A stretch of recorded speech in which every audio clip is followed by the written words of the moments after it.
காலை ஆராதனையை தொடங்குவதற்கு முன்பாக கூர்ந்து உங்கள் கை தொலைபேசியை சைலண்ட் மோட் இல்லதென்றால் அடைத்து வைக்கும்படியாக நான் தாழ்மையோடு நான் கேட்டுக்கொள்கிறேன். ஆராதனைக்கு அது ஒரு தடையாக இல்லாதபடிக்கு நீங்கள் பார்த்துக் கொள்ளுங்கள்.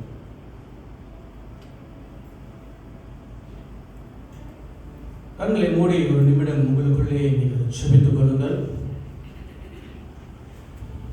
தேவனானவர் இந்த ஒரு வாரமாக உங்களை தேற்றி உங்களை பலப்படுத்தி இந்த ஓய்வு நாளிலே அவரை தொழுது கொள்ளும்படியாக உங்கள் எல்லோரையும் கூட்டிட்டு கொடுக்கிறார். முழு மனதோடு அவரை தொழுது கொள்ளும்படியாக பாவ அறிக்கை செய்து மிக பரிசுத்தமாக அந்த காலைகளில் தொழுது கொள்ளும்படியாக உங்களுக்குள்ளே நீங்கள் செலுத்திக் கொள்ளுங்கள்.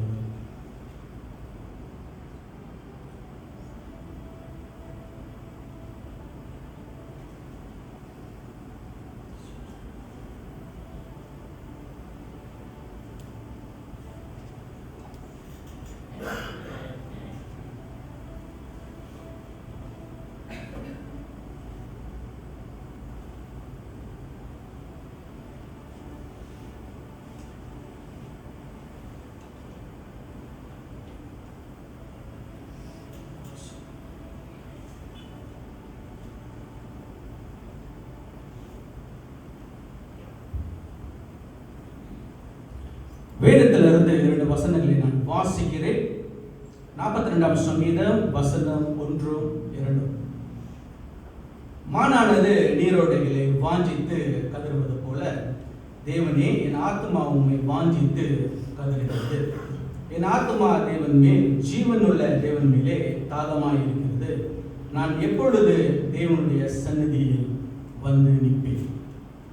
எப்படி ஒரு மான் நீரோடைகளை வாஞ்சித்து கதறுவது போல நம்முடைய தேவனுடைய வார்த்தையை கேட்கும்படியாக அந்த காலங்களிலே நாம் வந்திருக்கிறோம். சபையார் யாவரும் எழுந்து நின்று அவர் போற்றி பாடும் வண்ணமாக மான்கள் நீரோடையை வாஞ்சித்து என்ற பாடலை நாம் பாடுவோம்.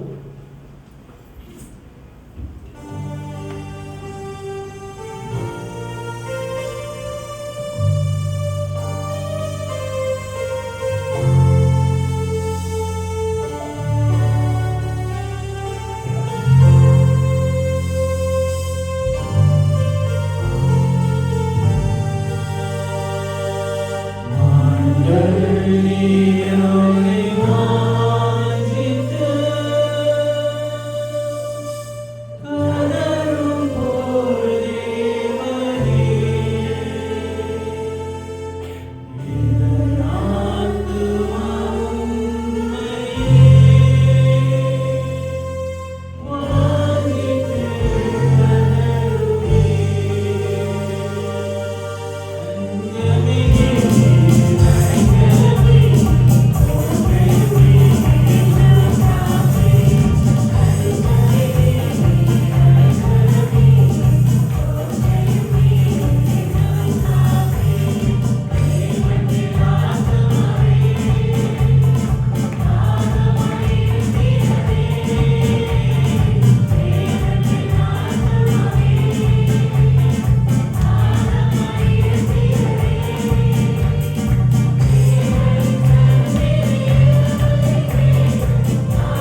மான்கள் நீரோடு இப்படி வாஞ்சிப்பது போல ஆண்டவரே அந்த காலை வேளையில் இந்த வாஞ்சித்து நாங்கள் வந்திருக்கிறோம் ஆண்டவரே. இந்த ஓய்வு நாளில் ஆண்டவரே நாங்கள் குடும்பமாக கூடி வந்து ஆண்டவரே உண்மை நாங்கள் தொழுது கொள்ள வந்திருக்கிறோம் ஆண்டவரே. இந்த பரிசுத்தமான நாளை நீ வெகுவாக ஆசீர்வதித்ததுக்காக நன்றி செலுத்துகிறோம் ஆண்டவரே. நல்ல ஒரு பருவநிலையை கொடுத்த ஆண்டவரே இந்த நாளை நீ வெகுவாக ஆசீர்வதித்ததுக்காக நன்றி செலுத்துகிறோம். கிருபையின் தேவனே உங்களுக்கு நன்றி செலுத்துகிறோம் ஆண்டவரே. இந்த நாளிலும் கூட ஆண்டவரே எல்லா ஊழியர்களும் நீர் ஆசீர்வதிக்குமாக்க நாங்கள் கெஞ்சுகிறோம் ஆண்டவரே. நடப்புற எல்லா ஊழியர்களும் ஆண்டவரே நீரே தங்கி உயர்த்துமாக்க நாங்கள் கெஞ்சுகிறோம். அப்பா உங்களுக்கு நாங்கள் அதிகமாக நன்றி செலுத்துகிறோம். நீர் வைத்த அந்த மாபெரும் அன்புக்காக நாங்கள் நன்றிகளை செலுத்துகிறோம் ஆண்டவரே. மகாபிரிய தேவனையும் உங்களுக்கு நாங்கள் நன்றிகளை செலுத்துகிறோம். வல்லமையின் பிதாவே உங்களுக்கு நன்றிகளை செலுத்துகிறோம். மகாபிரபுவா இருப்பதற்காக நன்றி செலுத்துகிறோம் ஆண்டவரே. வானத்துக்கு மேலாக உயர்த்தி ஆண்டவரே உண்மை மாத்திரமே நாங்கள் தொழுது கொள்கிறோம் ஆண்டவரே. கொடுக்கப்பட்ட இந்த 1.5 மணி நேரத்தில் ஆண்டவரே நாங்கள் உமக்கு மாத்திரமே ஆண்டவரே முழு மனதுடன் நாங்கள் தொழுது கொள்ள முடியாத நாங்கள் கெஞ்சுகிறோம் அப்பா. அப்பாவுக்கு நன்றிகள் செலுத்துகிறோம் ஆண்டவரே. நீ நல்லவராக இருப்பதற்காக நன்றி செலுத்துகிறோம் ஆண்டவரே. மகிமையின் தேவனே நன்றி.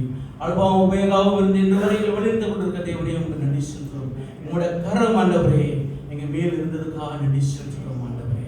அப்பா அந்த வேலையில் கூட ஆண்டவரே நாங்கள் தவறுகள் செய்திருக்க கூடும் ஆண்டவரே, பாவங்கள் செய்திருக்க கூடும் ஆண்டவரே, எங்களுக்கு தெரியாமல் வேதனைப்படுத்திருக்க கூடும் ஆண்டவரே.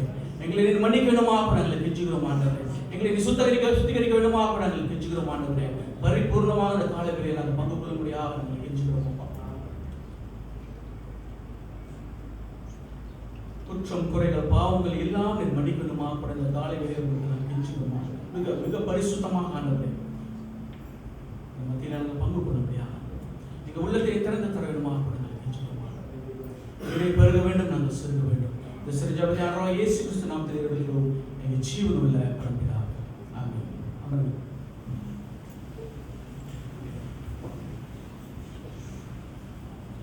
அடுத்த பாடலாக நன்றி பலி பீடம் கட்டவும் என்ற பாடலை நாம் பாடுவோம்.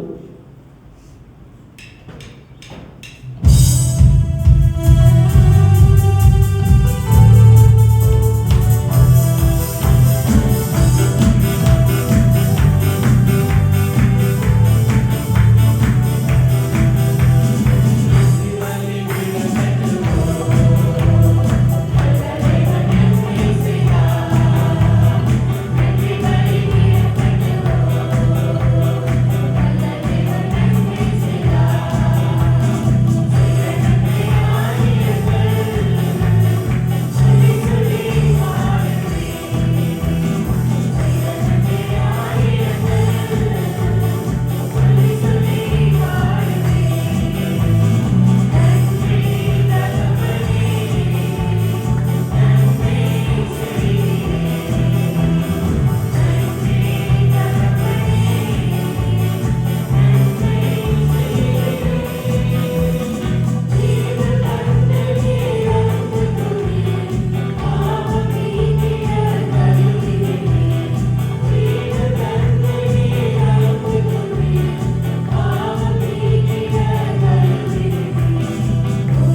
மாறி மாறி வாசிக்க தெரிந்து கொள்ளப்பட்ட வேத பகுதி யோபு 25ஆம் அதிகாரம் வசனம் 1 6 வரை, யோபு 26ஆம் அதிகாரம் வசனம் 1 14 வரை.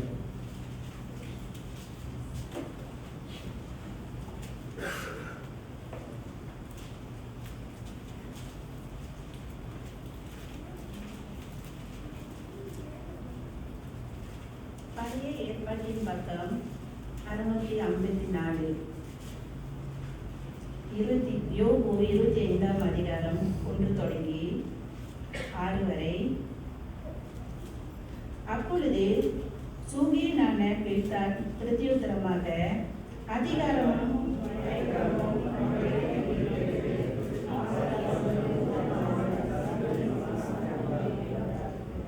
அவருடைய சேனைகளுக்கு தொகையுண்டோ? அவருடைய வெளிச்சம் யார் மேல் உதிக்காமல் இருக்கிறது?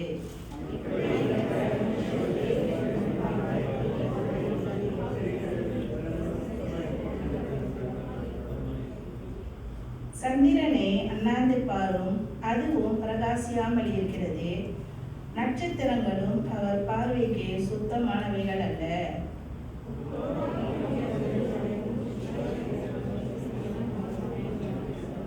26ஆம் அதிகாரம். யோபு மறுமொழியாக,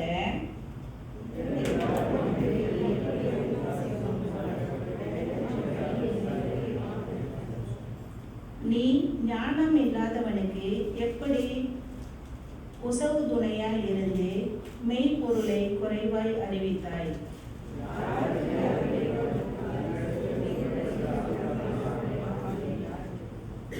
ஜலத்தின் கீழ் மடிந்தவர்களுக்கும் அவர்களுடைய தங்கியிருக்கிறவர்களுக்கும் தத்தளிப்பு உண்டு.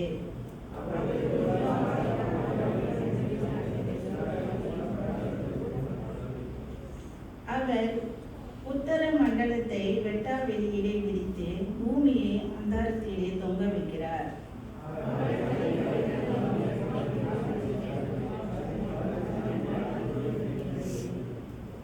அவர் தமது சிங்காசனம் நிற்கும் ஆசகத்தை அஸ்திரப்படுத்தி அதன் மேல் தமது மேகத்தை விரிக்கிறார்.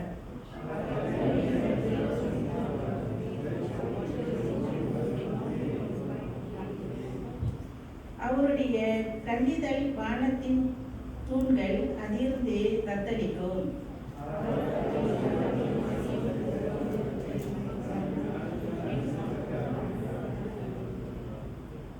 தமது ஆவியினால் வானத்தை அலங்கரித்தார். அவருடைய கரம் தெளிவான சர்ப்ப நட்சத்திரை உருவாக்கிற்று. இதோ இவைகள் அவருடைய கிருபைகள் கடையுள்ளவைகள். அவரை குறித்து நாங்கள் கேட்டது எவ்வளவு கொஞ்சம். அவருடைய வல்லமையின் இடி முழக்கத்தை அறிந்தவர் யார் என்றார். ஆமென். தெய்வம் தாம் இந்த திருவசனத்தை ஆசீர்வதிப்பாராக.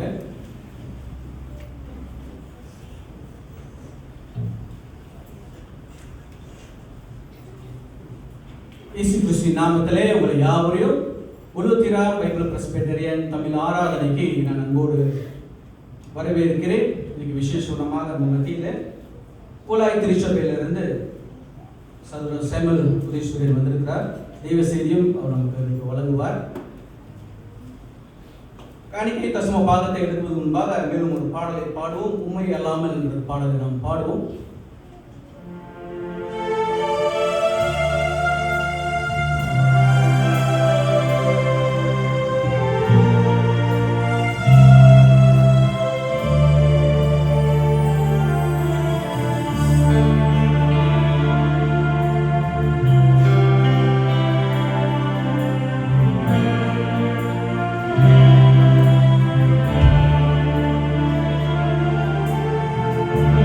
Yeah.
காணிக்கை தசம பாகத்தை நம்முடைய தேவனுக்கு நாம் வழங்குவோம்.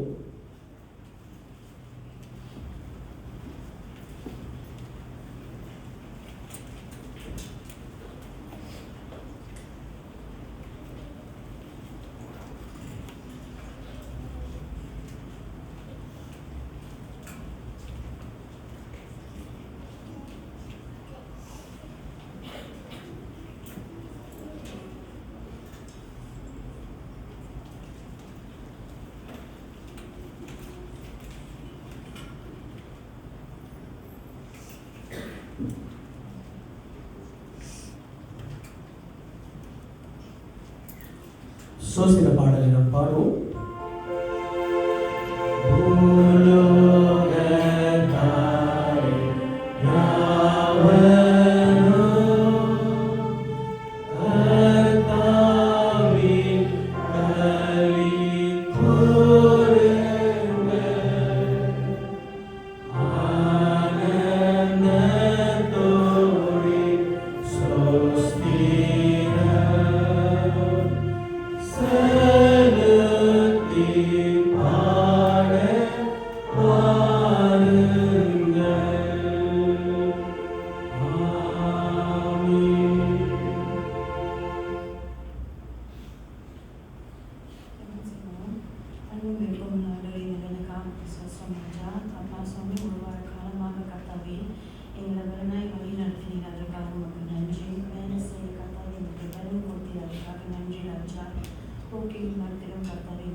எடுத்து பயன்படுத்த கரங்களை கர்த்தாவே ஞானத்தோடு பயன்படுத்த கர்த்தாவே உதவி செய்யுங்க.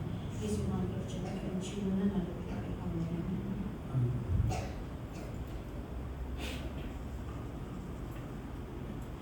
போதக ஜெபத்தை ஏற்கும் முன்பாக இன்னும் துதிப்பேன் என்ற பாடலை பாடுவோம். சபையார் யாவரும் இருந்து நின்று இந்த பாடலை பாடும்படியாக நான் கேட்டுக்கொள்கிறேன்.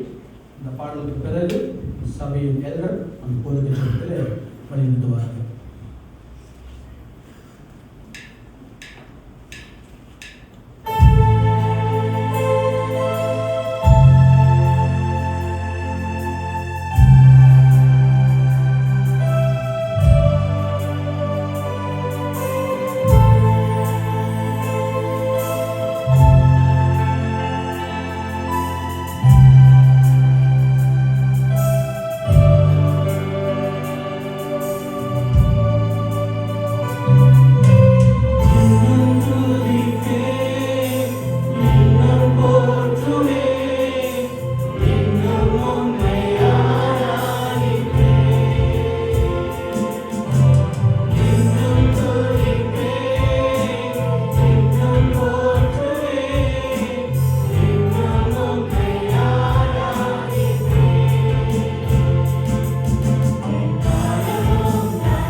ಜೊತೆ ಸಭೆಯಲ್ಲಿ ಎಲ್ಲರೂ இருப்பார்கள்.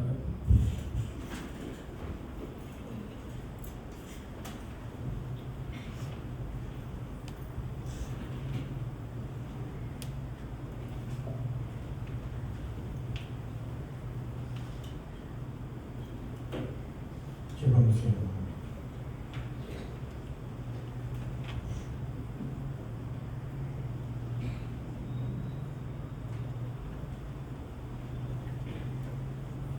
அதினதின் காலத்தில் நேர்த்தியாய் செய்து முடித்த எங்களுடைய ஏகாதிபத்திய தேவனே நாங்கள் ஸ்தோத்திரிக்கிறோம்.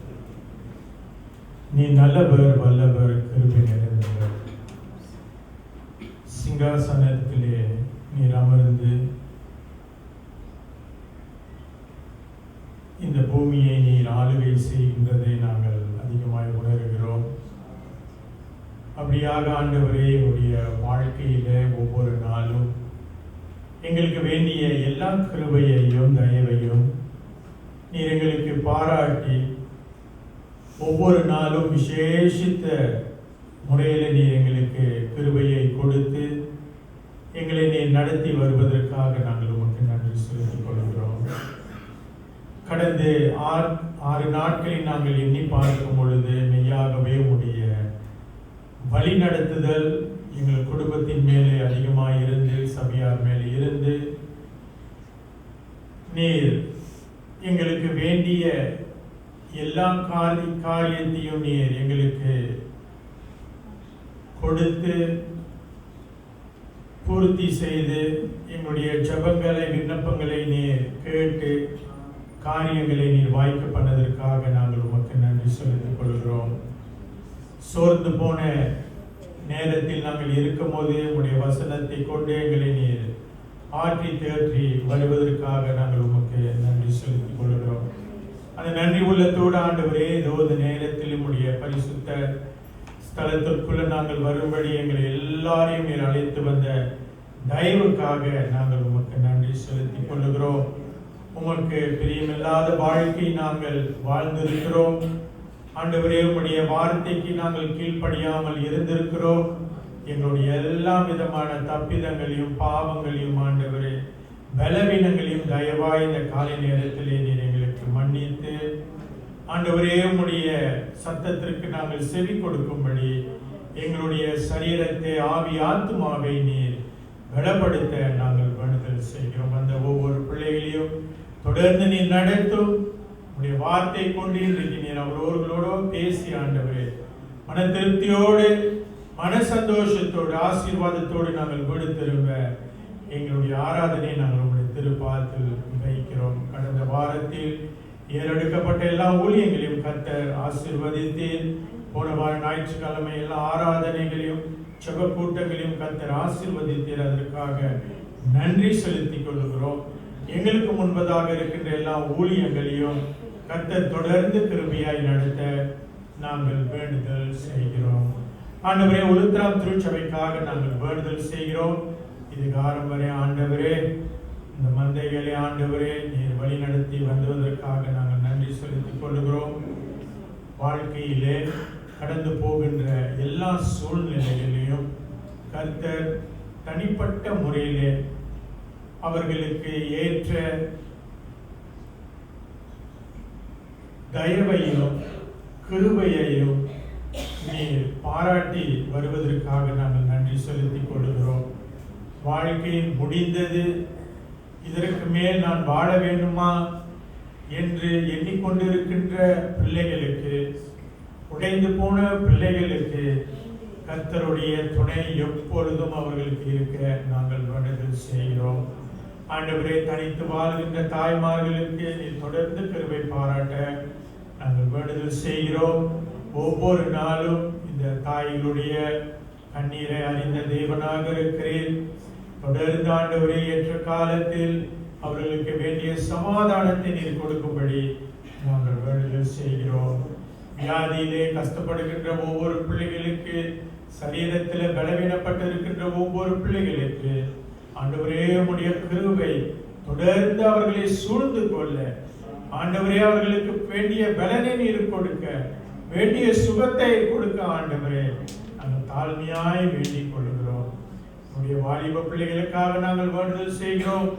ஆண்டவரே இந்த கடைசி காலத்தில் கர்த்தருக்காக ஆண்டவரை ஒப்பு கொடுத்து வாழ்கின்ற பிள்ளைகளாக ஆண்டவரே அவர்களுக்கு முன்பதாக வருகின்ற எல்லா விதமான இடையூறுகளை கர்த்தர் எடுத்து போட்டு எப்பொழுதும் ஆண்டவரை நீர் அவர்களுக்கு துணையா இருந்து எப்பொழுதுமே ஆண்டவரே உம்முடைய கரத்தை பிடித்து நடக்கின்ற பிள்ளைகளாக ஆண்டவரே இந்த உலக ஆசைக்கும் இந்த உலக அழிவுக்கும் அவர்கள் போகாதபடி ஆண்டவரே இந்த பிள்ளைகளை நீர் காப்பாற்ற வேண்டும் ஆண்டவரே. நாங்களும் தொடர்ந்து ஊக்கமாய் அவர்களுக்காக ஜெபம் செய்ய, சபையாராகிய நாங்கள் ஜெபம் செய்ய ஆண்டவரே இந்த பிள்ளைகளை நீர் தொடர்ந்து வழி நடத்த நாங்கள் வேண்டுதல் செய்கிறோம். ஆண்டவரே இந்த வாரத்தில் எங்க மத்தியில ஊழியம் செய்ய போகின்ற பாஸ்டர் சுரேஷ்குமாருக்காக ஜெபிக்கிறோம். ஆண்டவரே அவருடைய பயணங்களை கர்த்தர் ஆசீர்வதிக்க, ஊழியங்களை ஆசீர்வதிக்க நாங்கள் வேண்டுதல் செய்கிறோம். 9ஆம் மாதம் எங்களுடைய போதகருடைய ஸ்ரீலங்கா பயணத்தில் கர்த்தர் தொடர்ந்து நடத்த எல்லா தேவைகளும் சந்திக்கப்பட ஆண்டவரே நாங்கள் வேண்டுதல் செய்கிறோம். அவர் அங்க செய்ய போகின்ற எல்லா ஊழியத்தையும் கர்த்தர் தொடர்ந்து ஆசீர்வதிக்க நாங்கள் வேண்டுதல் செய்கிறோம். ஆண்டவரே எங்களுடைய வாலிப முகாமுக்காக நாங்கள் ஜெபிக்கிறோம். தொடர்ந்து எல்லா ஏற்பாடுகளும் ஆயத்தங்களும் கர்த்தர் தொடர்ந்து ஆசீர்வதித்து கொடுக்க நாங்கள் வேண்டுதல் செய்கிறோம். பேர் கொடுத்த ஒவ்வொரு வாலிப பிள்ளைகளையும் கர்த்தர் தொடர்ந்து நடத்த ஆண்டவரே உம்முடைய சத்திய வார்த்தை இந்த பிள்ளைகளுடைய இதயத்தின் ஏட்டிலே எழுதப்பட ஆண்டவர் நீ தொடர்ந்து கிருபையாய் வழி நடத்த பேசுகின்ற போதகருக்காக நாங்கள் ஜெபிக்கிறோம். அவரையும் நீர் ஆயத்தப்படுத்தும். ஏற்பாட்டு குழுவையும் கர்த்தர் ஆசீர்வதிக்க நாங்கள் வேண்டுதல் செய்கிறோம். ஆண்டவரே இந்த வாரத்தில் பிறந்த நாளை எத்தனைக்கின்ற தாயார் ஏஞ்சலினுக்காக நாங்கள் ஜெபிக்கிறோம். தாயை தொடர்ந்து ஆண்டவரை நீர் பலப்படுத்தி வழி நடத்த நாங்கள் வேண்டுதல் செய்கிறோம். சரீரத்தில் இருக்கக்கூடிய எல்லா விதமான பலவீனத்தை கர்த்தருடைய நாமத்தில் எடுத்து கூட நாங்கள் வேண்டுதல் செய்கிறோம். தாயுடைய விசுவாசத்துக்காக நாங்கள் ஜெபிக்கிறோம். ஆண்டவரே தொடர்ந்து கர்த்தரை தேடுகின்ற விஷயத்துல தாய்க்கு நீர் வேண்டிய கிருபை பாராட்ட நாங்கள் வேண்டுதல் செய்கிறோம். என்னுடைய கட்டட காரியங்களுக்காக நாங்கள் ஜெபிக்கிறோம். ஆண்டவரே ஏற்ற காலத்தில் ஏற்ற நேரத்தில் ஆண்டவரே உடைய ஆசீர்வாதத்தை உளுத்திரம் திருச்சபைக்கு நீர் கொடுத்த போவதற்காக நாங்கள் நன்றி செலுத்திக் கொள்கிறோம்.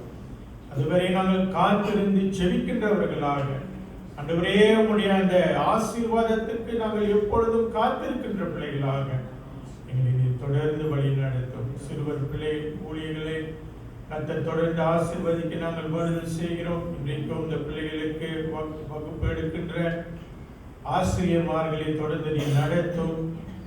தேவனுடைய சத்திய வார்த்தையை இந்த பிள்ளைகளுக்கு போதிக்கும்படி ஆண்டவரே இந்த பிள்ளைகளும் ஆண்டவரே இந்த சின்ன வயசுல கர்த்தருடைய சத்தியத்தை பரலோக ரகசியத்தை கற்றுக்கொள்ள ஆண்டவரே அதை ஏற்றுக்கொள்ள ஆண்டவரே இந்த பிள்ளைகளுக்கும் நீ தொடர்ந்து கிருபை பாராட்ட நாங்கள் வேண்டுதல் செய்கிறோம். ஆண்டவரே எங்களுடைய போதகருக்காக ஜெபிக்கிறோம். இன்றைக்கும் சிங்கையில அவர்கள் செய்கின்ற ஊழியத்தை கர்த்தர் ஆசீர்வதிக்க நாங்கள் வேண்டுதல் செய்கிறோம்.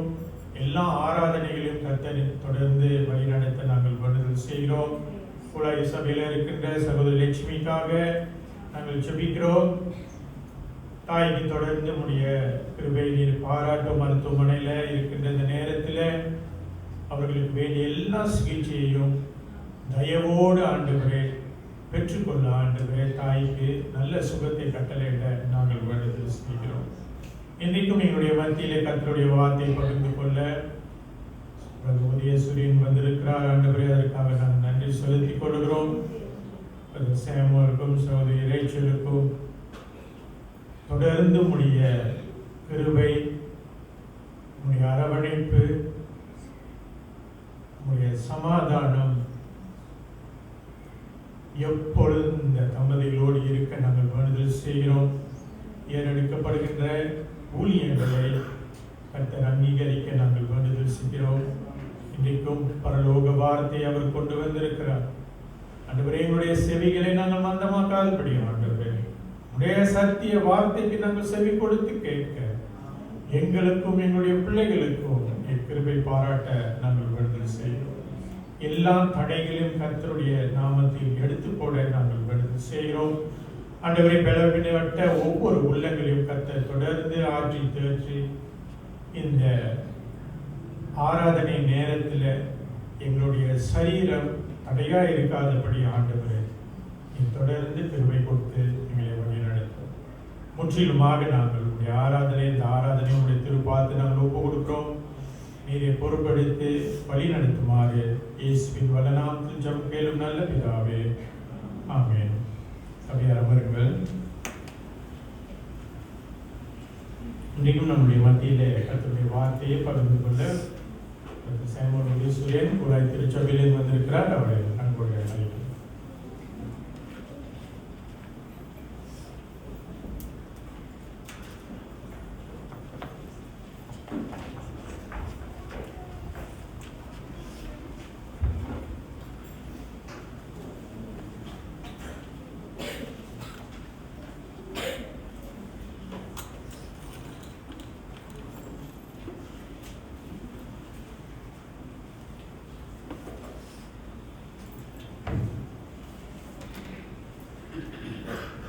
ஆண்டவருடைய பரிசுத்த நாமத்தில் அவங்க எல்லாருக்கும் சோத்திரம்.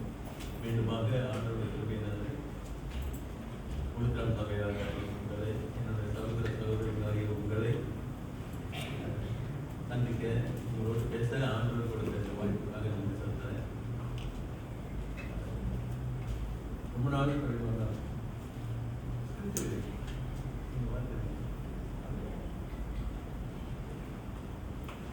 எபேசியர் 4ஆம் அதிகாரம் பழைய ஏற்பாட்டின் பக்கம் 266 29 தொடங்கி 32 வரை. கெட்ட வார்த்தை ஒன்றும் உங்கள் வாயிலிருந்து புறப்பட வேண்டாம். பக்தி விருத்திக்கு ஏதுவான நல்ல வார்த்தை உண்டானால் அதையே கேட்கிறவர்களுக்கு பிரயோஜனம் உண்டாகும்படி பேசுங்கள். அன்றையும் நீங்கள் மீட்கப்படும் நாளுக்கென்று முத்திரையாக பெற்ற தேவனுடைய பரிசுத்த ஆவியை துக்கப்படுத்தாதீர்கள்.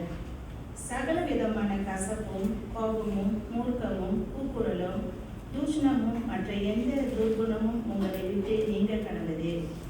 ஒருவருக்கொருவர் தயவையும் மன விருப்பமாயும் இருந்து கிறிஸ்துவுக்குள் தேவன் உங்களுக்கு மன்னித்தது போல நீங்களும் ஒருவருக்கொருவர் மன்னியுங்கள்.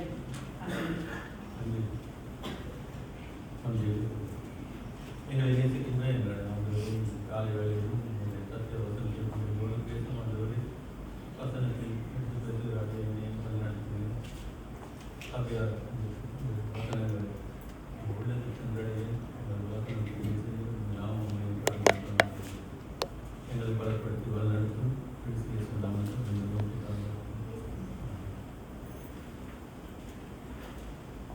இப்போ நம்ம வாசித்த இந்த பகுதியில் வாசனம் 39 குறிப்பாக சகல கசப்பும் அப்படிங்கிறத நீங்கள் ஃபோக்கஸ் பண்ணி நீங்கள் மெசேஜ் ப்ரிப்பேர் பண்ணுங்க. என்ன ரொம்ப நாளுக்கு பிறகு வந்து ஒரு கசப்பை பற்றி பேசுகிறேன்ல, கசப்பு எந்த ஒரு கசப்பாக இருந்தாலும் அந்த மாறாத நீரை ஏனாக மாற்றுகிற ஆண்டவர் நமக்கு. ஸோ அதை நம்ம உள்ளத்தில் வந்து பகிர்ந்து கொள்வோம். மனிதர்களாக நாம் வாழ்கிற நம்ம எல்லாருக்கும் நம்முடைய வாழ்க்கையில் அவ்வப்போது ஏதாவது ஒரு காரியங்கள்னால நம்ம முன்படுறோம், வலியை உணர்றோம், வேதனைப்படுகிறோம், ஏமாற்றப்படுகிறோம். அதற்கு பல காரணங்கள் இருக்கிறது. அது குடும்பத்தாரிலிருந்து வந்த வேதனைகளாக இருக்கலாம், பெற்றோர், பிள்ளைகள், சகோதரர், சகோதரிகள், கணவர், மனைவி, நண்பர்கள், வேலை செய்கிற இடத்துல இருந்து சபையார் இருந்து கூட நம்மளுக்கு வலிகள், வேதனைகள் உண்டாயிருக்கலாம். அவைகள் வந்துட்டு பல வடிவத்தில் பல அளவில் இருக்கலாம். சிறியவர்களாக இருக்கலாம், பெரியவர்களாக இருக்கலாம். சில காரியங்கள் வந்து சிலர் வேணும்னே நம்மளை வந்துட்டு கஷ்டப்படுத்தி இருக்கலாம். சில காரியங்கள் வந்துட்டு எதிர்பாராத விதமாக அவங்க செஞ்சது நம்மளை வந்துட்டு பாதிச்சிருக்கலாம், நம்மளை புண்படுத்தி இருக்கலாம், சுத்தப்படுத்தி இருக்கலாம். நம்மள அநேகர் வந்து கடுமையான வார்த்தைகளை வந்துட்டு யாராச்சும் நம்மளுக்கு எதிராக பேசுனாங்கன்னாக்கா அது நம்மளை வந்துட்டு ரொம்ப காயப்படுத்தும். அநியாயமாக நடத்தினா, நம்ம அலட்சியமாக நடத்தினா, அல்லது நம்மளை வஞ்சிக்கிறாங்கன்னாக்கா நம்ம அது விருப்பம், அது நம்மளுக்கு பிடிக்காது. வேலை செய்கிற இடத்துல நீங்கள் நேர்மையாக வேலை செஞ்சு வரும்போது உங்களை வந்துட்டு நெறிமுறையற்ற காரியங்கள் செய்வாங்க. ஒரு சீட்டிங், ஒரு கணக்கு மாற்று, இந்த மாதிரியெல்லாம் காரியங்கள்லாம் வந்துட்டு ஒரு அதிகாரிகள் சொல்லும்போது அதை நம்ம வந்துட்டு ஏற்றுக்கொள்ள முடியாது. ஆண்டோட பிள்ளைங்களாக நம்ம அப்படி மறுக்கும்போது அவங்க நம்மளை மார்க் பண்ணி ப்ரெஷர் பண்ணி சொல்ல கொடுத்து வேலையை விட்டு நீக்கிற அளவுக்கு வந்தாங்கன்னாக்கா நம்மளுக்கு அது வேதனையாக இருக்கும், ஏமாற்றமாக இருக்கும், அது கோபமும் பட செய்யும். பெற்றவங்க பிள்ளைகளை வந்துட்டு வேறுபாடாக நடத்தினாங்கனாக்கா, ஃபேவரட்டிசம் காட்டினாங்கனாக்கா பிள்ளைகளோட உள்ளவும் பாதிக்கும். நமக்கு தெரியும் வேதத்தில் யாக்கோபு தன்னோட தாயாருக்கு பிரியம், ஏசா தன்னோட தகப்பனுக்கு பிரியம். இப்போ பொதுவாக இந்தியர்கள் நம்ம மத்தியில் தலைச்சட்டினா தாய்க்கு ரொம்ப பிடிக்கும், கடைசிக்குள்ள இளையவன் வந்துட்டு தகப்பனுக்கு ரொம்ப பிடிக்கும்.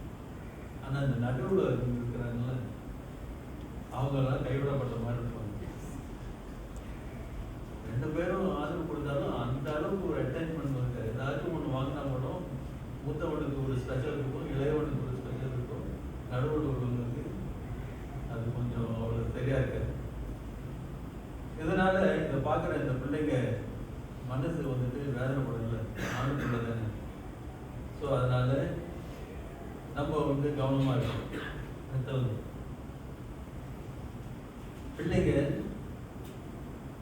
கீழ்ப்படியாம பெற்றோரை வந்துட்டு அவமதித்து ரொம்ப சிந்திச்சு நினைச்சு பார்த்து நடக்காம நடந்தாங்கனாக்கா, ஒத்துழைப்பு கொடுக்காம இருந்தாங்கனாக்கா அது பெற்றோர்களோட இருக்கும். ஸோ பிள்ளைகளும் அவங்களுடைய பாட்டை வந்துட்டு செய்யணும். நம்முடைய அண்டை வீட்டுக்காரங்க அயலார் அவங்க வீட்டை சுத்தமாக வைக்காம அது நாட்டம் இருந்துச்சுனாக்கா நம்மளுக்கு கோவம் வரும். நம்ம சொல்லுவோம் ரொம்ப நாட்டம் அடிக்கிறது, அது செய்யுங்க. அது செய்யலைனாக்கா நம்மளுக்கு வருத்தம் வரும். பக்கத்து வீட்டுக்காரங்க ரேடியோ 1000 கிளாஸில் வச்சு நம்மளோட ப்ரேயர் டைம், நம்மளுடைய டைம் வந்து எடுத்துட்டு இருந்தாங்கனாக்கா நம்மளுக்கு கோவம் வரும். தொலைக்காட்சியில் வந்துட்டு ரொம்ப சவுண்டாக வைப்பாங்க, ரொம்ப சத்தத்தோடு வைக்கும்போது நம்மளுக்கு வந்துட்டு கோபம் வரும். அது நாளடைவில் வந்து கசப்பாக மாறிடும், வெறுப்பையும் கொண்டு வந்துடும். இல்லது அவங்களுடைய செல்ல பிராணிகளை வந்துட்டு அவுத்து விட்டு அது நம்ம வீட்டில் வந்துட்டு அதிகப்படுத்தி முடிஞ்சுனாக்கா அதுவும் நம்மளுக்கு கோபம் வரும். உங்கள் பிராணியை கொஞ்சம் வந்துட்டு நீங்களே வந்து செயின் போட்டு கட்டி கொண்டு அதை க்ளீன் பண்ணிட்டு வந்துடுங்க, அது ஏன் இப்படி திறந்து விட்டு எங்கள் வீட்டை வந்து கோவப்படும். இது போல பல காரியங்கள் நம்முடைய வாழ்க்கையில நம்ம சந்தித்து இருக்கலாம். இவைகள் வந்துட்டு நம்மளை வருத்தப்படுத்துது, விரக்தி அடைய வைக்குது, ஏமாற்றம் அடைய செய்யுது.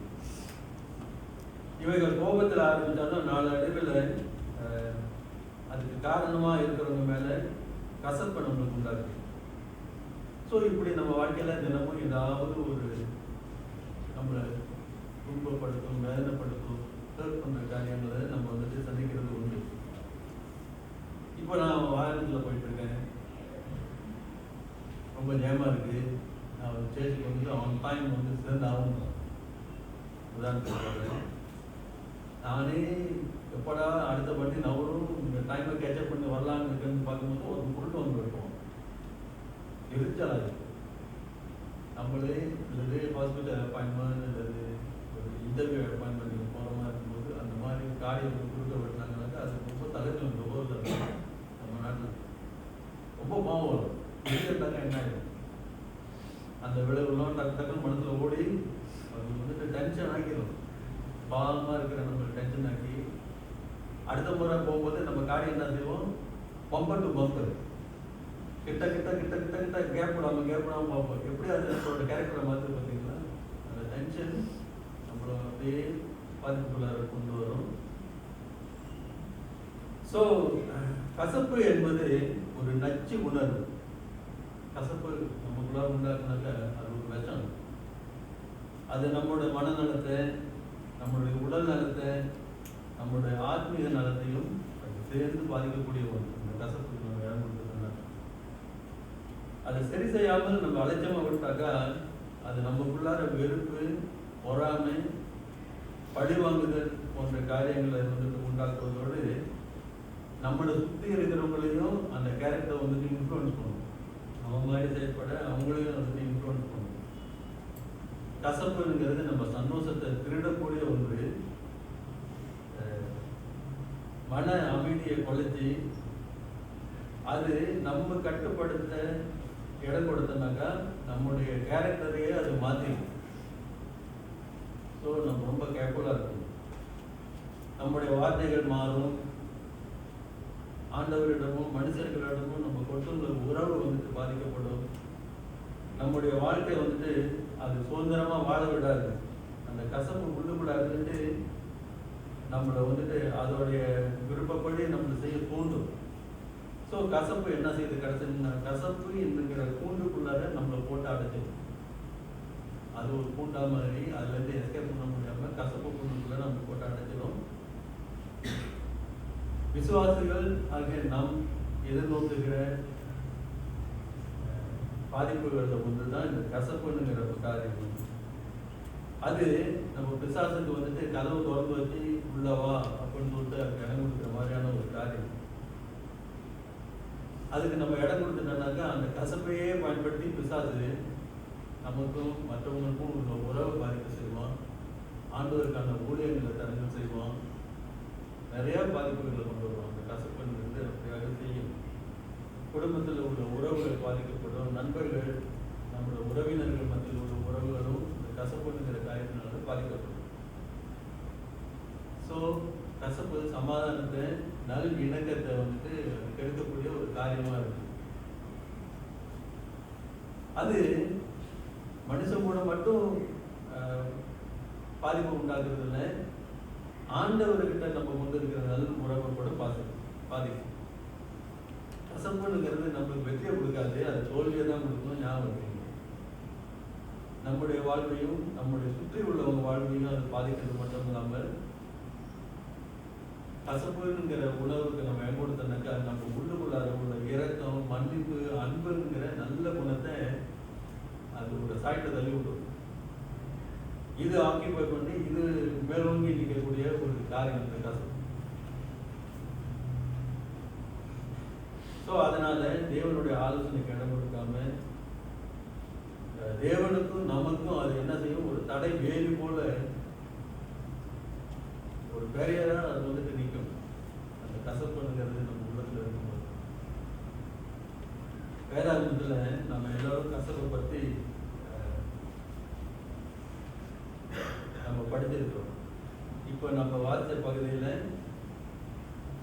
எல்லா வித கசப்பையும் அப்படின்னு சொல்லிட்டு நம்ம விட்டு அகற்றி போடணும்னு சொல்லிட்டு நம்ம வாசித்தோம். அப்படி இன்னைக்கு நம்ம யார் உள்ளத்திலாவது கசப்பு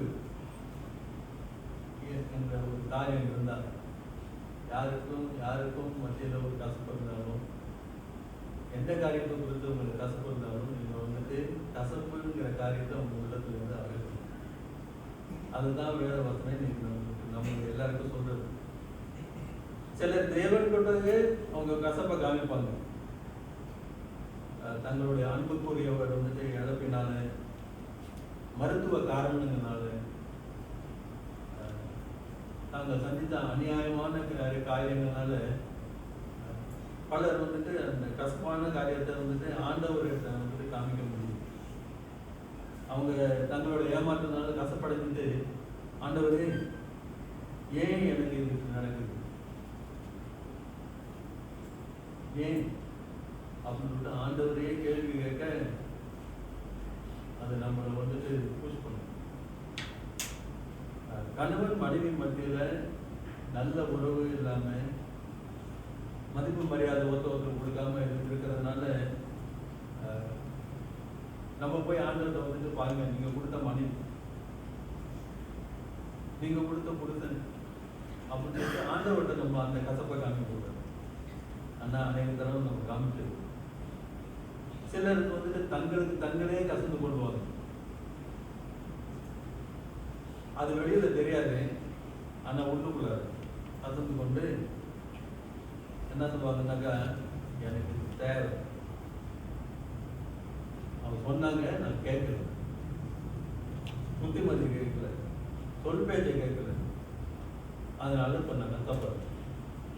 எல்லாம் என் தப்பு தான். யாரும் நான் குற்றம் சொல்றது? என்னையே தான் நான் ஒன்றுக்கணும். அப்படின்னு சொந்தமாக அர்த்தம் கொடுப்பாங்க. ஸோ வேதாந்தத்துலேருந்து சில உதாரணங்களை நம்ம பார்ப்போம். அதுலேருந்து சில பாடங்களை கற்றுக்கொள்வோம். ஆதி திருச்சபையில் 1ஆம் நூற்றாண்டில் வாழ்ந்த யூத விசுவாசிகள் அவங்க ரொம்ப பெரிதும் துன்பப்பட்டாங்கன்னு சொல்லிட்டு நமக்கு தெரியும். அப்போஸ்தலர் நடவடிக்கைகளை பார்க்கும்போது நமக்கு தெரியும். பல தொந்தரவுகளை அவங்க சந்திச்சாங்க. கிறிஸ்துவ நிமித்தமாக கொடுமைப்படுத்தப்பட்டாங்க. அவங்களுடைய சொந்த வீட்டுக்காரங்க, சொந்த குடும்பத்தாரே அவங்களை காட்டி கொடுத்து அவங்களுக்கு விரோதமாக இருந்ததை நம்ம பார்க்குறோம். இந்த ஆதி விசுவாசிகள், ஆண்டவர் மேல் அன்புடையவர்களாக இருந்த விசுவாசிகள், அவங்க வீட்டை இழக்க வேண்டியிருந்துச்சு, அவங்க சொத்தை இழக்க வேண்டியிருந்துச்சு, அவங்க இருக்கிற இடத்த விட்டு சிதறடிக்கப்பட்டு நாடு விட்டு நாடு ஓட வேண்டிய நிலைமையில் இருந்தாங்க. ஏன்னா அவங்களை கொலை செய்ய அப்படியாக அவருடைய எதிரிகள் தேடினாங்க. அவங்க சந்தித்த வேதனைகள் அநேகம். ஸோ அவங்க வேதனைக்கு மேலே வேதனை அவங்க வாழ்க்கையில் வந்து சந்திக்கும் போது அவங்க வந்து கசப்பு போயிட்டாங்க. என்ன நினைச்சாங்கன்னாக்கா, நான் ஆண்டவராக கிறிஸ்துவை நம்பி வந்ததுக்கு பிறகு தானே எனக்கு இவ்வளோ ப்ராப்ளம் வந்துச்சு, நான் பேசாமல் பழைய யூதமதத்துக்கு நான் திரும்பிட்டா என்ன அப்படின்னு சொல்லிட்டு யோசித்தாங்க. அப்போ எபிரேயரில் வந்துட்டு இப்படியா எழுதப்பட்டது, ஒருவனும் தேவனுடைய கிருபையை இழந்து போகாத படிக்கும் யாதொரு கசப்பான வேர் முளைத்தெழும்பி கலக்கம் உண்டாக்குறதுனால் அநேகர் தீட்டுப்படாத படிக்கும் எச்சரிக்கையாக இருங்க. ஸோ உங்களுக்கு கசப்புங்கிற காரியத்துக்கு நீங்கள் இடம் கொடுத்தீங்கன்னாக்கா அது வேர் விட்டுரும். அது வேர் விட்டு முளைச்சினாக்கா அதோட கனி வந்துட்டு நல்லா கனியாக இருக்காது, பாதகமான காரியமாக இருக்கும். அதனால எச்சரிக்கையாக இருங்க. அது உங்கள் நல் உறவை வந்துட்டு உடைக்கிற காரியமாக இருக்கும். அது தேவனிடம் உங்களுடைய அன்பை வந்து பிரிக்கக்கூடிய காரியமாக இருக்கும். ஸோ கசப்படுங்கிறது அது வெளியில் தெரியாது. ஏன்னா அது அண்டர் கிரவுண்டில் ரூட் பண்ணி அதோட வேர் வந்துட்டு இதயத்துக்குள்ள இருக்கும், அந்த வெளியில் தெரியாது. ஓகே, நீதிமொழிகள் 14:10 சொல்லுவோம்.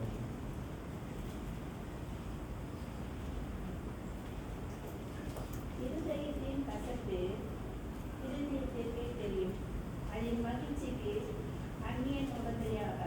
இருதயத்தின் கசப்பு இருதயத்துக்கு தான் தெரியும். உங்களுடைய கசப்பு உங்களுக்கு தான் தெரியும். ஆனால் நீங்கள் செய்கிற செய்களில் தான் மற்றவங்களுக்கு தெரியும் அவர் கசப்பாக இருக்காங்க. ஸோ கேர்ஃபுல்லாக இருக்கணும்.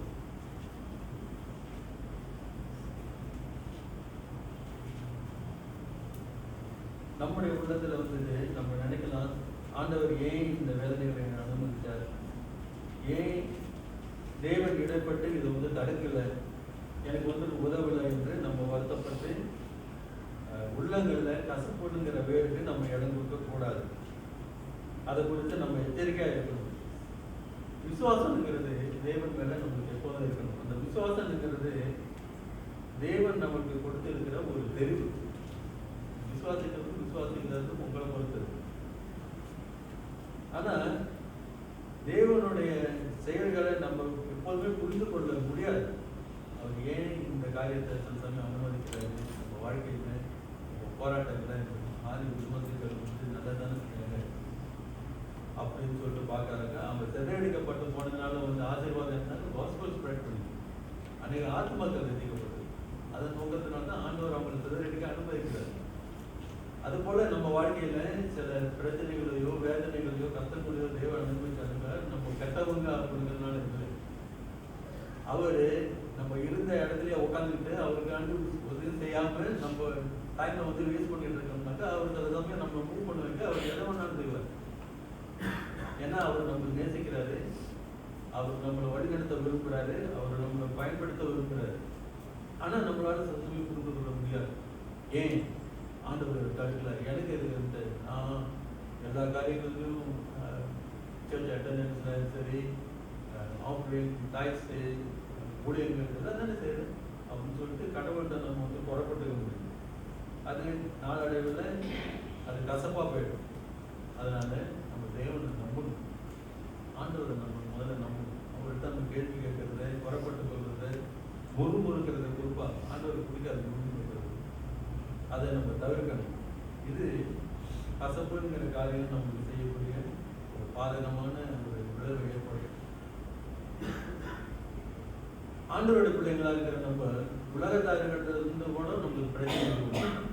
நம்மளுக்கும் அவங்களுக்கும் உள்ள சச்சரவுகளை வந்துட்டு நம்ம உலகத்தார் சைடில் போய் கையாளக்கூடாது. குறிப்பா மோதல் போக்கு நம்மளுக்கு தேவை. அவங்க செய்கிற தப்பிதங்களை பழிவாங்குதல் நம்மளுக்கு தேவை. மற்றவங்களை சகோதர சகோதரிகள் மத்தியிலையும் உறவினர்கள் குடும்பத்தார் மத்தியில் கூட நம்மளுக்கு பாதிப்பு ஏதாவதுனாக்கா அதுக்கு நான் பழி வாங்கணும்னு சொல்லிட்டு நம்ம நினைக்க வேண்டும். தேவன் வந்துட்டு உண்மையுள்ள ஒரு நீதிபதி. அவர் எல்லாத்தையும் வந்துட்டு பார்த்துக் கொள்வார். அப்படிங்கிற நம்பிக்கை நம்மளுக்கு வேணும். அவர்கிட்ட நம்மளுடைய காரியங்களை வந்து ஒப்புவிக்கணும். இப்படியாக ஒரு விசுவாசி வந்துட்டு பாடுபடும் போது சில சமயம் யோகோ போல சில சமயம் ஆண்டவருக்கு கேள்வி கேட்கலாம். அது எப்படி கேட்கலாம்னு சொல்லிட்டு நம்ம பார்ப்போம். யோபு 10வது அதிகாரம் 1 ஜீவனை ஆலோசிக்கிறது. என் துயரத்துக்கு எனக்கு இடம் கொடுத்து என் மன சஞ்சலத்தினாலே பேசுகிறேன். நான் தேவனை நோக்கி என்னை குற்றவாளி என்று தீர்க்காதீரோ, நீர் பெண்ணின் நீங்கள் என்னுடனே வழக்காடுகிறீர், அதை எனக்கு தெரியப்படுத்துகிறேன். யோகுக்கு புரியல அவன் வாழ்க்கையில் என்ன நடக்குது. நான் நல்லது தானே செஞ்சேன், எல்லாம் கடவுளுக்கு முன்னாடி முறையாக தெரியாதானே செஞ்சேன், இவ்வளோ பயந்து நடந்தேன், எனக்கு ஏன் இப்படி நடக்குது? நான் தேவனை நோக்கி என்னை குற்றவாளி என்று தீர்க்காதீரோ, நீ எது நிமித்தம் என்னோட வழக்காடுகிறீர், அதை எனக்கு தெரியப்படுத்தும் என்பேன் அப்படிங்கிற. ஸோ நம்ம சகோதரர்கள் பற்றின ஒருத்தர் கஷ்டப்படுறாங்க, வேதனைப்படுத்துறாங்கன்னா அவங்க செஞ்ச பாவத்தினால கிடையாது, அவங்க செஞ்ச குற்றத்தினால கிடையாது. அதுவும் தேவன் அவருடைய நோக்கத்துக்காக அனுமதிக்கிறார். அதுலேயும் என்ன சொல்றாரு? என் மன சஞ்சலத்தினாலே பேசுவேன். மன சஞ்சலம்ங்கிறது கசப்பு. இது அதோடைய அடுத்த வார்த்தை தான் மன சஞ்சலம். ஸோ நீதிமானாக இருந்த யோபு அவருக்கு நேர்ந்த வேதனையில அவருடைய கசப்பை தேவன்கிட்ட வந்து ஒரு கேள்வியாக கேட்டார். அதை குற்றச்சாட்டா அவர் வந்துட்டு கேட்காம தேவனை வந்துட்டு வல்லமையோட உணர்ந்து தேவனை விசுவாசிச்சு அவரை மறுதளிக்காம அவர் குற்றப்படுத்தாம அந்த விடையை எனக்கு தெரியப்படுத்தினாருங்க, எனக்கு புரியல அப்படின்னு கேட்கறது. ஏன் ஆண்டவர் இப்படி செஞ்சீங்க? நான் எல்லாத்தையும் கரெக்டாக தான் செஞ்சேன் அப்படின்னு சொல்லிட்டு அவர் குற்றம் சாட்டுற மாதிரி பேசுறது. ஸோ இந்த கசப்புங்கிறது நம்மளை வந்துட்டு வேறு விதத்தில் நம்மளை நடத்துறதா ஒரு காரியமாக இருக்கும். இன்னொரு உதாரணம் வேறு பார்ப்போம். நகோமியை பார்த்துருவோம்.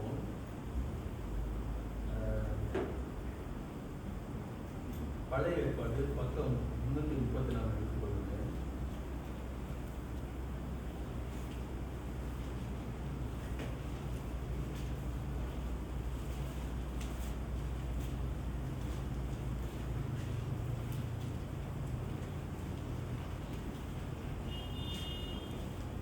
இந்த பகுதியில நகோமிங்கிற யூத பெண் கர்த்தரிடம் கசப்பாக அவங்க நடந்து கொள்கிற ஒரு சம்பவம்.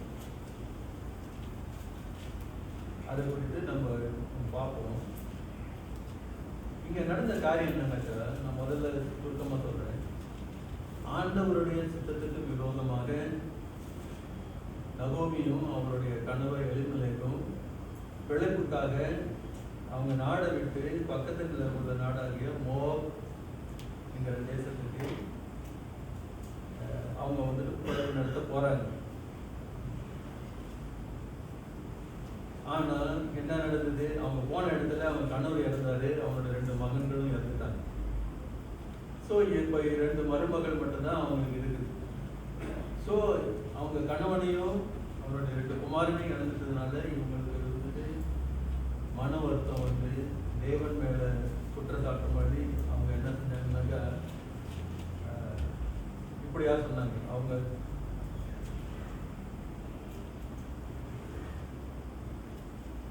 சரி இன்னொரு இது டீட்டெயில் சொல்லிடுறேன்.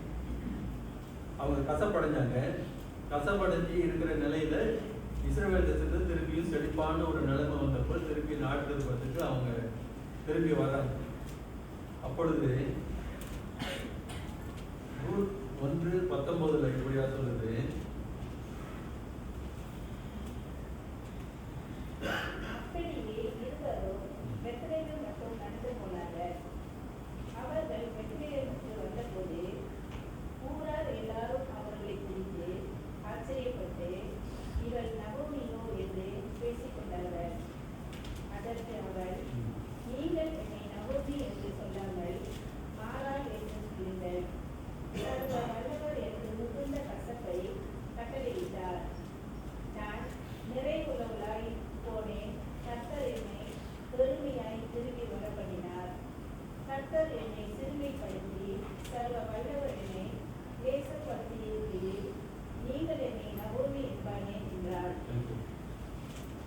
இந்த வாசித்த இந்த 3 பகுதியில் அவங்களோட கசப்பை வந்துட்டு அவங்க ஆண்டவரை குறித்து வெளிப்படுத்துறது நம்ம இங்கே பார்க்குறோம்.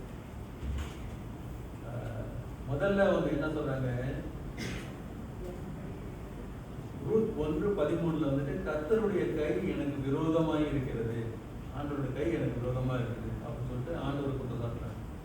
இப்போ வாசித்த 20வது வசனத்துல சர்வ வல்லவர் எனக்கு மிகுந்த கசப்பை கட்டளையிட்டார், 2வது குற்றச்சாட்டு. 3வது குற்றச்சாட்டு, கர்த்தர் என்னை வெறுமையாய் திரும்பி வர பண்ணினார்.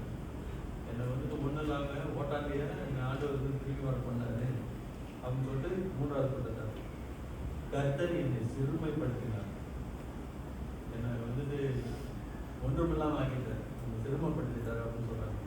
சர்வ வல்லவர் என்னை கிளேசப்படுத்தினார், என்னை வந்துட்டு அல்லல் படுத்தி என்னை பாதிக்கப்பட்டு நான் பார்க்குற கஷ்டங்களுக்கெல்லாம் யார் காரணம், ஆண்டவர் காரணம்னு சொல்லிட்டு அந்த கசப்பை வந்து வெளிப்படுறாங்க.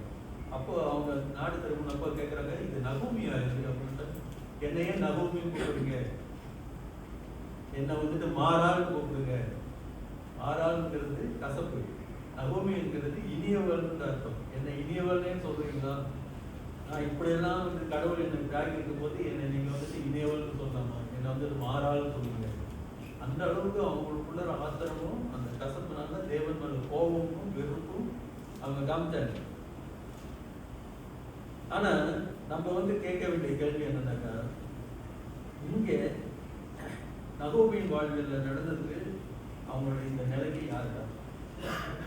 அவங்க தான் காரணம். ஏன் அப்படி காரணம்னாக்கா, உபாகமம் 23ஆம் வசனத்துல நான்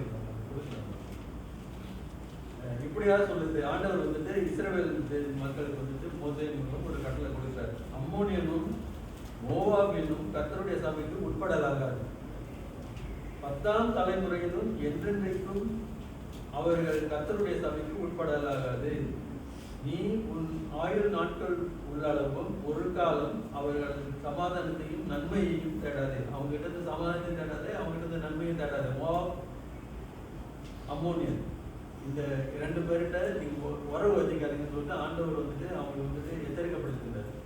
ஆனா இவங்க என்ன செஞ்சாங்க, பஞ்சம் வந்தப்ப இஸ்ரவேல் மோவாப் தேசத்துக்கு நாடு விட்டு நாடு எடுத்து கொலைக்க போனாங்க. போலாமா? அவங்களோட நன்மையை தேடாதுன்னு ஆண்டவர் சொல்லியிருக்காரா இல்லையா? இப்போ ஆண்டவர் எப்படி அவங்க கூட இருந்து அவங்க ஆசீர்வாதம். இதனால தான் நம்ம மத்தியில் நிறைய பேர் ஆசீர்வாதம் அனுப்பிப்போம். ஆண்டவருடைய சுத்தம் ஒன்று இருக்க, அதுக்கு நேர்மாறாக நம்ம பண்ணாங்க, கடவுள் நம்ம போய் ஆசீர்வாதம். நஷ்டப்பட்டு கஷ்டப்பட்டு வேதனைப்பட்டு இருந்ததை இழந்து திருப்பி ஆண்டவருடைய காலையில் தான் வந்து விழுந்தோம். ஸோ இந்த விக்கிர வழிபாடுகள் உள்ள அந்த இடத்துக்கு போனாங்க. அவங்களோட பிள்ளைங்க யாருக்கு கல்யாணம் பண்ணி கொடுத்தாங்க, அவங்க தான் கல்யாணம் பண்ணி கொடுத்தாங்க. ஆனாலும் தேங்க்ஃபுல்லி ஒரு பெண் வந்துட்டு ஆண்டவருடைய விசுவாசி ஆனாங்க. அதனால தான் இந்த புத்தகத்துக்கு ஊர் பேர் நகோமின்னு பேர் வைக்கிறது. ஸோ அவங்க ஆண்டவர் உண்மையில தான் இருந்தாங்க.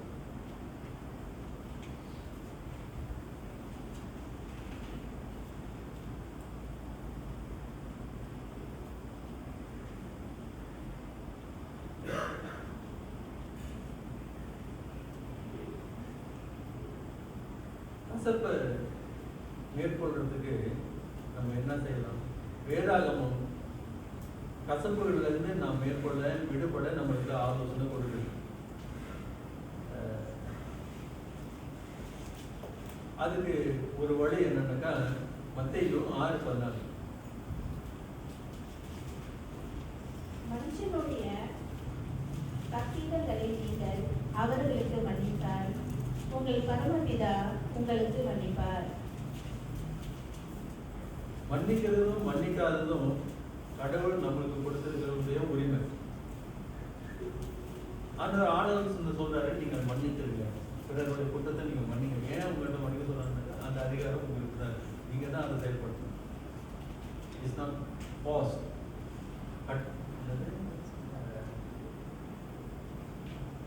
கட்டளையா கட்டுப்பாடாக சொல்ல முடியாது. பாஸ் பை பாஸ் சொல்ல சுதந்திரமா ஆண்டவர் சொல்றாரு, நீங்க வந்துட்டு மன்னிங்க, மனுஷரோட தப்பிதங்களை நீங்க அவங்க மன்னிங்க, பிதாவாகிய தேவனும் உங்களை மன்னிக்கிறாரு அப்படின்னு சொல்லிட்டு ஒரு ஒப்புக்கிட்டு சொல்றாரு. அப்படி நம்ம அந்த மன்னிக்கிற காரியத்தை செஞ்சோம்னாக்கா ஆண்டவரோட வார்த்தைக்கு நம்ம கீழ்படுது, ஆண்டவர் சந்தோஷப்படுவார். மன்னித்தோம்னாக்கா அந்த கசப்புங்கிற சிறையில இருந்து நம்ம விடுதலை ஆகும்.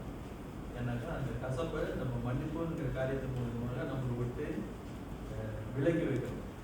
கசப்பின் விளைவாகிய நம்ம இந்த வசனத்துல வாசிச்ச மூர்க்கம், கோபம், கூக்குரல், தூஷணம், துர்குணம், இப்படியாப்பட்ட கெட்ட குணத்திலிருந்து நம்ம வந்துட்டு விடுதலை ஆகணும்.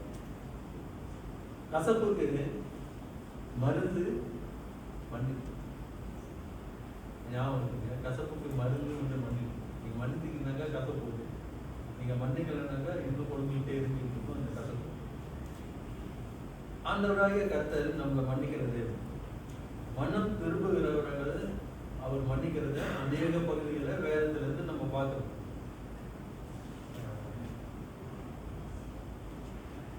நாம் நல்ல ஆசீர்வாதமாக இருக்கிறதுக்கு மன்னிக்கிற கேரக்டர் நம்மளுக்குள்ள இருக்க வேண்டியது அவசியம். அப்பொழுது நம்மளுடைய ஜெபம் கேட்கப்படும், தேவனுடைய நல்ல உறவை நம்ம வந்துட்டு பில்ட் பண்ண முடியும். நம்ம மன்னிக்கிறவர்களாக இருந்தோம்னா தேவனை நம்ம ஆராதிக்கிறதுக்கு வந்திருக்கோம். இப்போ கூட நமக்குள்ளார கசப்புன்னு ஒன்று இருந்ததுனாக்கா அதை நம்ம செட்டில் பண்ணணும். ஏன்னா ஆண்டவர் சொல்றாரு, உன்னுடைய சகோதரனுக்கு உனக்கும் உனக்கு குறை கொண்டு நீங்க பார்த்தனாக்கா, உனக்கு அந்த ஞாபகம் வந்துச்சுனாக்கா, உன்னுடைய காணிக்கையை பலிபடுத்தி வச்சுட்டு நீ போய் உன்னோட சகோதரனுக்கு ஒப்புரவாகிட்டு அதுக்கப்புறம் நீ வந்துட்டு எனக்கு உன்னுடைய காணிக்கையை வந்துட்டு செலுத்து அப்படின்னு சொல்லிட்டு வசனம் சொல்லுது. ஸோ அப்படி பார்க்கும்போது மன்னிப்புங்கிறது ரொம்ப அத்தியாவசியம். அப்போ நான் நினைக்கலாம், அவங்க எனக்கு செஞ்சதுக்கு மன்னிப்புங்கிற ஒரு வார்த்தையை சொல்லி எங்களை வந்துட்டு பண்ணிட்டாக்கா அவ்வளோ ஈஸியாக நான் விட்டுருவோம் விட முடியுமா? கடவுள் வந்துட்டு சொன்னது ரொம்ப கஷ்டமான காரியம் அப்படின்னு நினைச்சீங்கன்னாக்கா, ஆண்டவர் வந்துட்டு அவர் சொல்றாரு, அவர் என்ன சொல்றாருன்னு சொல்லிட்டு நம்ம பார்க்கிறோம். ரோமன் 12:19 12:19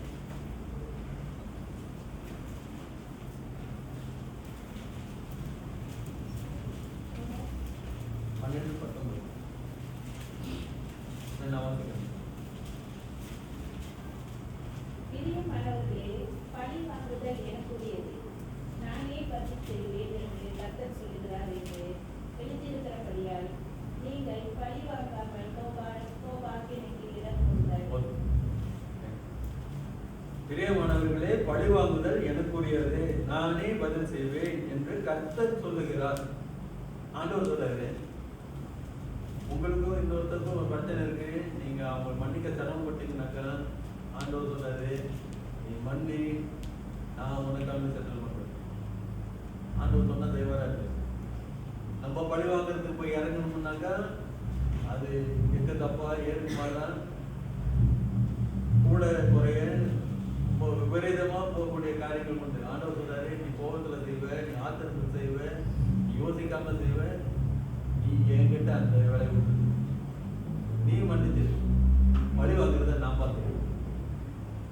ஆண்டவர் செஞ்சானாக்கா அவர் செய்யறது வந்துட்டு சரியா செய்வார். கூட இருக்காது, குறைச்சி இருக்காது, யார் யாரை எங்க இருக்கு தட்டணும், எப்படி தட்டணும், அது அவருக்கு தெரியும்.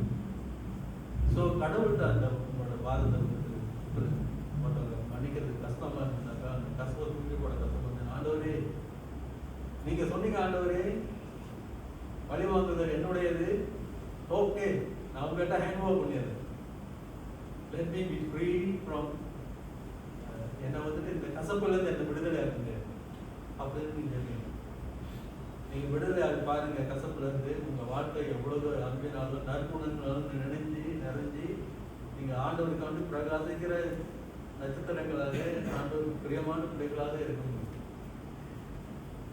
அதை தடுக்கதான் பிசாசு ரொம்ப தந்திரமாக வேலை செஞ்சு கொண்டு இருக்கிறோம். அப்படியே பார்த்தாலும் சில சமயங்கள்ல மன்னிக்கிறதுக்கும் வாய்ப்பு குறைவு. எப்படி இப்போ நம்ம காலையில் போயிட்டுருக்கோம், இடிஞ்சிட்டோம், ஆக்சிடென்ட் ஆகிட்டோம், அடிபட்டு கிடக்குறோம், கை கால் புரிஞ்சு கிடக்குது, நம்ம போலீஸில் ரிப்போர்ட் பண்ணாமல் இருக்க முடியுமா? செய்யணும், செஞ்சுதான் ஆகும். அங்கே நம்ம மன்னிச்சுட்டாங்க, என் கை கால் புரிஞ்சாலும் பரவாயில்ல, நீ போடா அப்படின்னு சொல்ல முடியுமா? முடியாது. ஸோ நம்ம எதுக்கு என்னதுக்கு அப்படின்னு சொல்லிட்டு பார்க்கணும். ஸோ இது சில காரியங்கள் வந்து இன்னும் டேக் அவுட் பண்ணுறதுக்காக நான் உங்களுக்கு சொன்னேன்.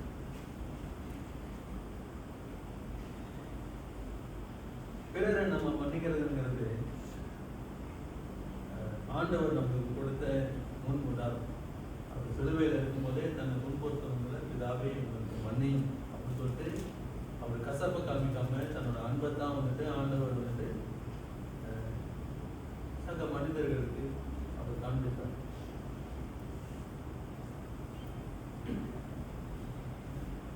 கசப்பு என்பது வெறுப்பையும் பகைமையும் பழிவாங்குதலும் ஏற்பட்ட பிசாசு கையாளுகிற ஒரு கருவி.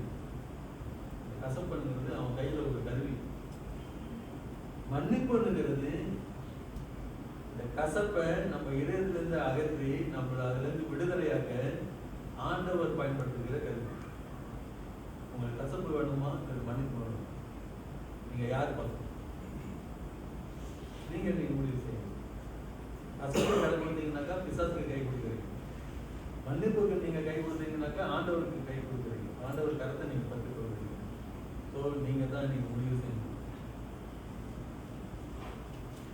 ஸோ இன்றைய செய்தியின் முடிவுரைக்கு வருவோம். கசப்பு தேவனோடும் மனிதனோடும் நமக்கு உள்ள நல்ல உறவை கருதுகிற ஒரு உணர்வு. நம்ம உள்ளத்துல கசப்புக்கு இடம் தராது இருக்கிறதுக்கு வேதாகமும் நம்மளுக்கு ஆலோசனை சொல்லுது. பல பகுதியில் சொல்லுது. நான் ஒரு சில பகுதியில் தான் நம்மளுக்கு சொல்லுவேன். உங்களுக்குள்ள கசப்புங்கிற உணர்வு இருந்துச்சுனாக்கா யாரிடமாவது எவ்விடமாவது அது சபையாரோ வீட்டுக்காரங்களோ சொந்தக்காரங்களோ பக்கத்து வீட்டுக்காரங்களோ நீங்க அதை ஆண்டவருடைய வார்த்தைக்கு மதிப்பு கொடுத்து பழிவாங்கிறத ஆண்டவர்கிட்ட ஹேண்ட்ஓவர் பண்ணிக்கிறோம். ஆண்டவர் நம்மளுக்கு தீங்கு செஞ்சவர்களுக்காண்டி ஜெபிக்க சொல்றாரு. Pray for them and despitefully use you and persecute you. உங்களுக்கு துன்பப்படுத்துறவங்க வேதனைப்படுத்துறவங்களுக்காக ஜெபிங்க அப்படின்னு தான் ஆண்டவர் வந்து நம்ம சொல்றாரு. கசப்புனால பாரமா இருக்கிற நம்ம இருதயம் கசப்பை நீங்க தூக்கப்பட்டீங்கன்னா லேசாயிடும். You will feel free, you will feel light, and you will better relationship. கடவுள் கூட நல்ல ஒரு உறவு உங்களுக்கு கிடைச்ச சந்தோஷம் வரும். கசப்புங்கிற கூண்டுல இருந்து நம்மளுக்கு விடுதலை கிடைக்கும். கர்த்தர் மேல் பாரத்தை வைப்போம். அவர் மாறாமின் நீரை தேனாக மற்றும் ஆண்டவராக இருக்கிறார். ஸோ எந்த கசப்பையும் அவர் தேனாக மாற்றுகிற ஆண்டவர் அவர்கிட்ட நம்முடைய கசப்புகளை உபயோகித்து அவர் சொன்னபடி கசப்புகளை நம்ம அகற்றுவோமானால் நம்ம தேவனுக்கு பிரியமான பிள்ளைகளாக நம்ம தேவனுக்கு கற்றுத்தான் இந்த வசனத்தை நம்ம குடும்பத்தில் ஆசீர்வதிப்பார்.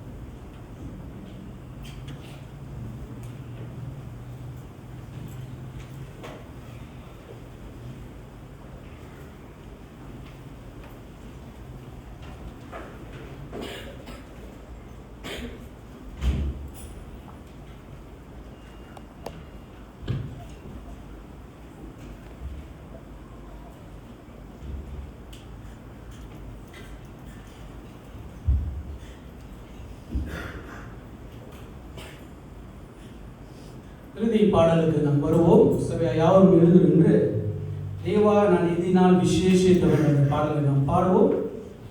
இந்த பாடல்கள் பிறகு இறுதி ஜெபத்தையும் ஆசீர்வாதத்தையும் சபையின் நேரில் நம்மளுக்கு வழங்குவார்.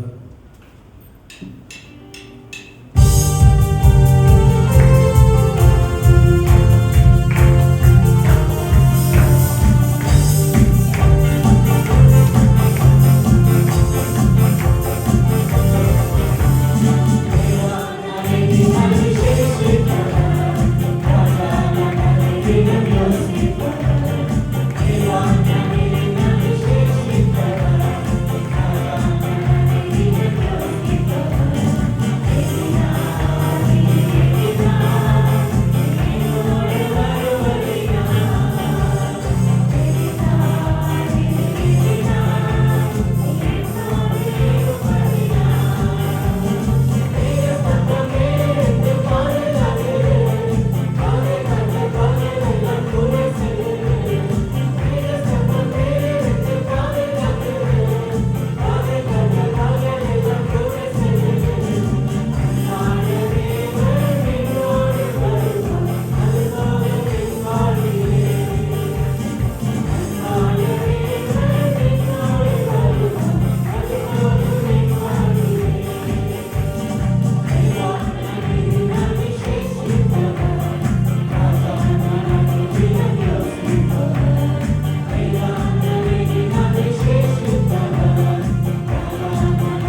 திவ்ய வார்த்தைக்காக நாங்கள் நன்றி செலுத்திக் கொள்கிறோம். இன்றைக்கு தாசன் மூலியமாக நீர் எங்களோடு இடைப்பட்டதற்காக, எங்களோட வாழ்க்கையிலே இந்த கசப்பு என்ற குணாதிசயத்தை நாங்கள் எடுத்து போட ஆண்டவரே, எங்களுடைய பலத்தினால் அதை நாங்கள் செய்ய முடியாது. ஆவியானவரே, நீர் எங்களோடு இடைப்பட்டு இந்த கெட்ட குணாதிசயத்தை எங்களுடைய வாழ்க்கையிலிருந்து நீர் அகற்றி போடும் ஆண்டவரே. நீர் மன்னித்தது போல பிறரை நாங்கள் மன்னிக்கவும், நேசிக்கவும், ஆதரிக்கவும், இப்படிப்பட்ட இருதயத்தை நீர் எங்களுக்கு கொடுக்க நாங்கள் வேண்டுதல் செய்கிறோம். உங்களுடைய வார்த்தையானதை எங்களுடைய உள்ளத்தில் கிரியை செய்ய நாங்கள் வேண்டுதல் செய்கிறோம். இயேசுவின் நாமத்தில் ஜெபிக்கிறோம் நல்ல பிதாவே, ஆமென். ஆசீர்வாதத்தை பெற்றுக்கொள்வோம். கர்த்தர் உன்னை ஆசீர்வதித்து உன்னை காக்க கடவர். கர்த்தர் தம்முடைய முகத்தை உன்மேல் பிரசன்னமாக்கி உன்மேல் கிருபையாய் இருக்க கடவர். கர்த்தர் தம்முடைய முகத்தை உன்மேல் பிரசன்னமாக்கி உனக்கு சமாதானம் கட்டளையிடுவார். ஆமென். சபையாராக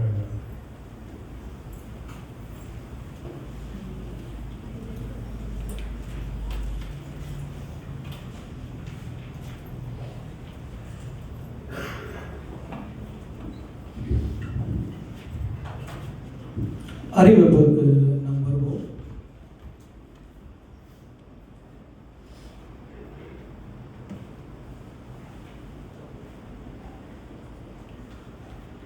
இந்த வாரம் ஹோம் மீட்டிங் சபையின் போதகர் வீட்டில் நடைபெறும். இரவு 8 மணிக்கு செய்தியை கொடுக்க பாஸ்டர் சுரேஷ்குமார் வருவாருங்க. இக்னோர் பண்ணிங்க. பாஸ்டர் உங்களை எல்லாத்துக்கும் அழைப்பு கொடுத்துருக்காரு. எல்லோருமே கலந்து கொள்ளும்படியாக சொல்லியிருக்காரு. அடுத்த காரியங்கள் பார்த்தீங்கன்னா, அடுத்த வாரம் ஞாயிற்றுக்கிழமை சர்வீஸ் காலையில் 8 மணிக்கு நடைபெறும். இக்னோட் பண்ணிக்க, உங்கள் கேலண்டரில் நீங்கள் குறிச்சிங்க. காலையில் 8 மணிக்கு, 9 மணிக்கு இல்லை. மூன்றாவது காரியம் பார்த்தீங்கன்னா, youth camp, combined youth camp 30 ஆகஸ்ட்லேருந்து 1 September வரைக்கும் நடைபெறும். அந்த காரியத்துக்கு போன வாரம் சொல்லியிருப்பாங்க. இதில் என்ன முக்கியம்னு பார்த்தீங்கன்னா, ஸ்பான்சர்ஸ் எதிர்பார்க்குறாங்க. சில பேர் நினைக்கலாம் இப்படிங்களாம் பெருசாகிட்டாங்கன்னு சொல்லிட்டு, இருந்தாலும் பரவாயில்ல, மனம் இறங்கி நீங்கள் உதவி தாராளமாக செய்யலாம். பர்சன் இன்சார்ஜ் ஜீவித்ரா ஜோஸ் வாட்டர் நீங்கள் பர்சனலாக நீங்கள் போய் கேட்கலாம், ஏதாவது உதவி செய்யணுமான்னு சொல்லிட்டு. அப்படி உதவி செய்யணும்னு நினச்சின்னா நீங்கள் தாராளமாக நீங்கள் உதவி செய்யலாம். ஓகே, நெக்ஸ்ட் மந்த் நம்மளுக்கு சர்ச்சில் 39வது சர்ச் ஆனிவர்சரி இருக்குது. அந்த சர்ச் ஆனிவர்சரியில் பல காரியங்கள் இருக்குது. நீங்கள் ஜெபம் செய்யுங்க.